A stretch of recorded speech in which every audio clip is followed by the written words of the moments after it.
요즘에서는 독신으로 돌아가시는 분들이 있어서 아주 핫한 이슈 중에 하나입니다. 안녕하세요.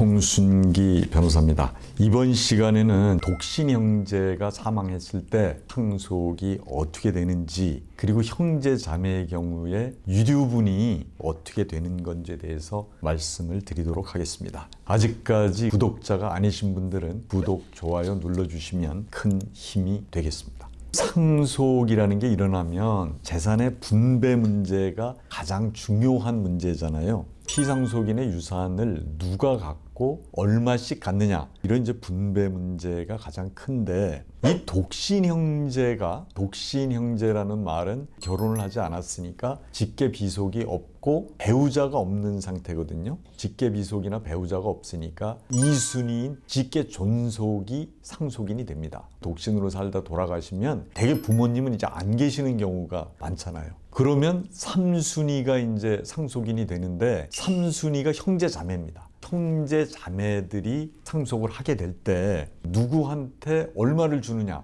이게 이제 문제가 되는 거죠. 그리고 이제 독신 형제들이 살 때는 옆에서 케어를 해준 형제들이 있거든요. 가까이 살면서 병원도 같이 가고 도와준 형제들도 있고, 전혀 교류를 안 하던 형제들도 있는데, 요즘에서는 독신으로 돌아가시는 분들이 있어서 아주 핫한 이슈 중에 하나입니다. 상속이라 그러면 대략적으로 순위를 보면 직계 비속이 있을 때 직계 비속이 1순위가 되는 거. 자녀, 손자, 이게 직계 비속인데, 자녀가 있고 손주가 있다 그러면 더 가까운 직계 비속, 자녀가 1순위가 되는 거고, 배우자가 있으면 같이 1순위가 되는데, 직계 비속이 없다 그럼 직계 존속, 부모님이 되는데 배우자가 있으면 같이 되는 거고, 직계 비속도 없고 직계 존속도 없다 그럼 배우자가 그냥 다 단독으로 받게 되는 거죠. 근데 배우자도 없다 그랬을 때 3순위 이제 형제 자매한테로 가는 거고, 형제 자매도 없다 그러면은 4순위로 가는데, 삼촌이 있으면 삼촌한테로 가고, 그 다음에 삼촌이 없으면 사촌한테까지 가는 거죠.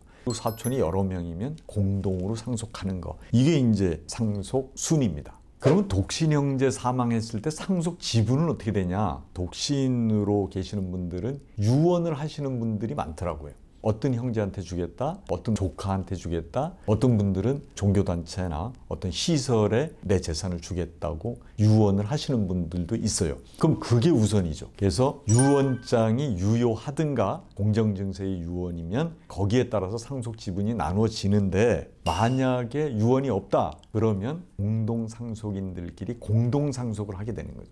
그러니까 이제 공동상속은 지분도 같은 거죠. 그러니까 예를 들어서 형제가 5명이다, 한 분이 돌아가셨다 그러면 이제 형제 4분이 4분의 1씩 갖는 거, 이게 이제 기초적인 거죠. 근데 상속에서 늘 문제가 되는, 형제 중에 누가 일부를 미리 받았다, 이게 특별수익이고, 또 하나는 옆에서 보살폈다, 그럼 기여분인데 그런 게 있을 때는 달라질 수도 있고 소송으로 갈 수도 있습니다.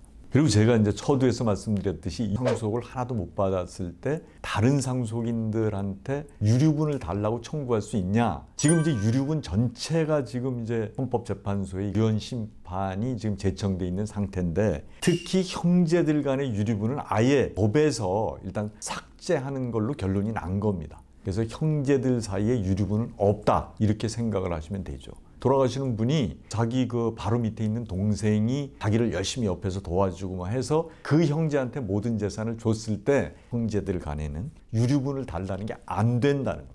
그리고 이제 재산을 분배할 때 기여분이나 특별수익 말씀을 제가 드렸는데, 이거는 입증을 해야 됩니다. 돌아가신 독신 형제를 자기가 옆에서 오랜 기간 열심히 보살폈다, 그리고 부양을 하거나 간호를 열심히 했다, 자료를 갖고 계셔야 인정받을 수 있다는 거고요. 또 하나는 특별수익이라는 거는 미리 받았을 수 있잖아요. 독신 형제가 경제적인 능력이 있었을 때는 미리 이제 증여를 했을 수도 있는데, 그런 거는 다 계산을 하는데 상대방이 많이 가졌다 그러면 그 자료들이 충분해야 나중에 법원에서 인정받을 수 있다, 이런 말씀을 드리겠습니다.